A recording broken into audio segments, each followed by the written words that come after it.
Let's bring in RNC senior advisor Danielle Alvarez and talk radio host and Republican communications specialist TJ McCormick, both in studio with us. Lucky us. Danielle, I'm going to start with you there. When we were listening to Brennan's commentary on MSNBC, I think we all had a collective jaw drop. We all started laughing. I've heard the script before. Something, I think the H word came up, hypocritical. That's it. Yeah, it was incredibly hypocritical. And the first thought that popped into my head is, clearly, he's still taking the Democrat talking points, just like he took that Steele dossier in 2016. He's still riffing off of Democrats.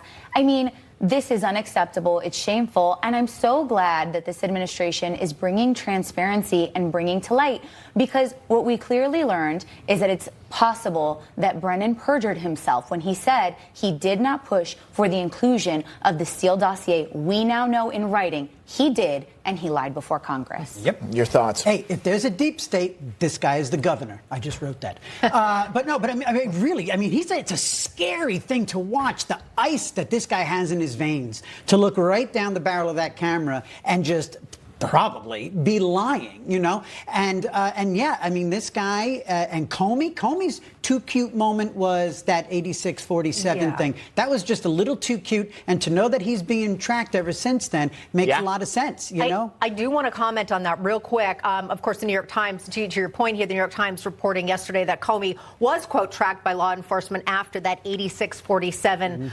post.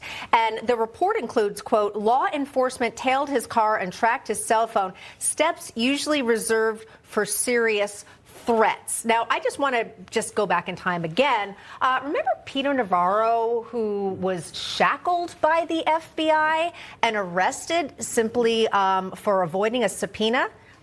We've seen this before, and guess who did it? The Democrats. Yep. Yeah, you know, you talk about the weaponization of government. We all heard the hypocrisy. I mean, it's absolutely disgusting. And I worked on the president's most recent campaign, and I remember friends and family asking me, if you don't win, they're going to come after you. And that's the political reality of the decision that we all made. We knew that it was bigger than us, that what the president was trying to accomplish was bigger than us.